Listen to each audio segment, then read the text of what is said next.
Here's the story. A long time ago, when the glaciers were still covering the United States, the ice was sometimes up to a mile thick, and the tops of these mountains stuck out the top and didn't get covered. It was like little islands of land in an ocean of ice. And all the life forms that were left on top of these mountains were left to develop individually by themselves, isolated on the mountaintops. So many of the mountains have their own species of salamander, many of the streams have their own species of mussel, and just like the animals are diverse, so are the plants. When the glaciers went away, all the land that they had covered was completely barren and devoid of plant life. So the seeds from these trees spread out over millions of years, covering what we now know as the mixed mesophytic forests, like the temperate forests, all the way from the Rocky Mountains to the Atlantic Ocean. Trees that we all know and love: elms, oaks, pines. Call them out, anybody. Chestnut, maple, and sycamore. This tree girl over here knows what she's talking about. So what that means is that all of this plant life is derived from the tops of these mountains, and that also means that the old growth on top of these mountains is much more ancient than the rest of the forests in southeastern United States. And they're incredibly genetically diverse because of all the time they spent evolving. Also, the Appalachian Mountains are the headwaters for the drinking water for a huge majority of southeastern United States. The water that comes from these mountains goes down to the Mississippi, feeds down to New Orleans, Atlanta, Washington, D.C. Tons of people drink the water that comes from this place. So what is coal? Oh my gosh, I conveniently have a piece that you guys can look at while I'm talking about it. It's not nearly as heavy as it looks. I'm not going to give it to you because you know what it feels like. Here you go. Pass it around. Please return it to us when you're done. So, you might be able to tell this is my favorite part of the presentation because I geek out really hard about it. 400 million years ago was the Carboniferous period. The Earth was hotter because there was more carbon in the atmosphere, which meant there was less ice, which meant there was more water all over the planet, and much of what we now know to be dry land was covered in brackish swamps and shallow seas. So the coalfields region in particular had these plants that grew, and they grew taller than trees. And the modern day versions of these plants are club moss, ferns, and horsetails. And those plants do now what they did back then, which is they sucked toxins out of the water and carbon out of the atmosphere. These ancient plants jump-started the atmosphere into turning into somewhere where organisms like us could live. So I really enjoy these plants. Feel free to snort at any point. And so, the bacteria that exist today to decompose these plants hadn't evolved yet.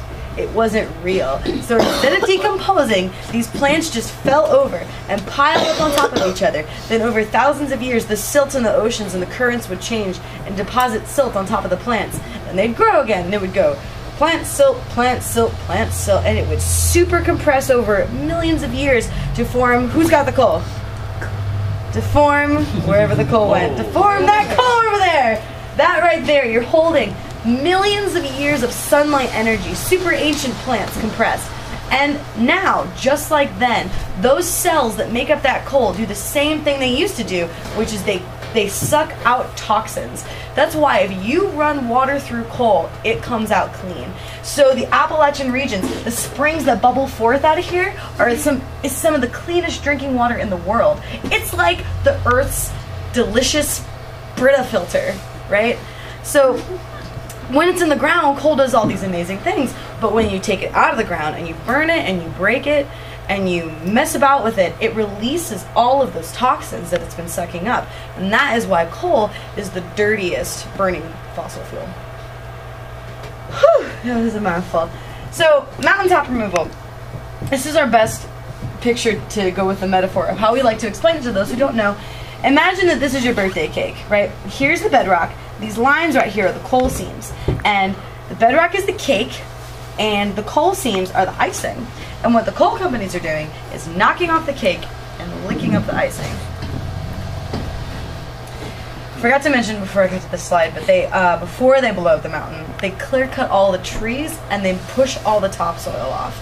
This is important to remember because sometimes they don't, well, a majority of the time, they don't even do anything with these trees they cut down. They just throw them into the haulers and let them sit because it would actually take more time and more money for them to set up selling them and using this lumber.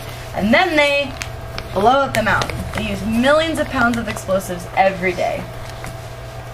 Then they use what's called a drag line to drag all over the mountain. This looks like a crane, but it is not a crane.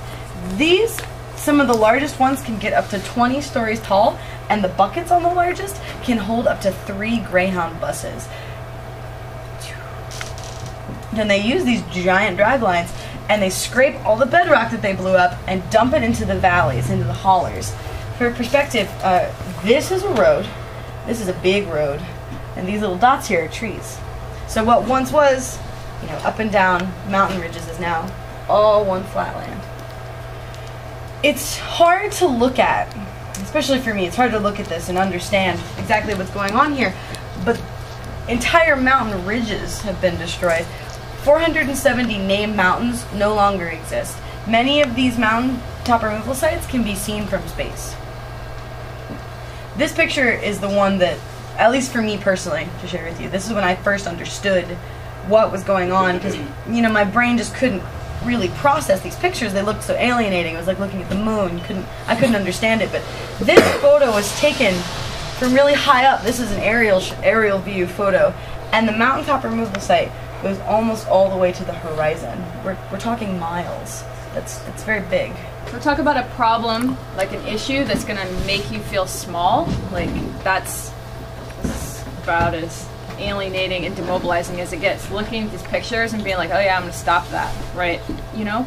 So that's one of the reasons that this was one of the most requested images from people for us to do, because folks in this region who have been trying to stop mountaintop removal and strip mining for a while have been eager to have some kind of tool, visual tool, to talk about what's going on here in a way that doesn't just make people shut down when they see a picture of it.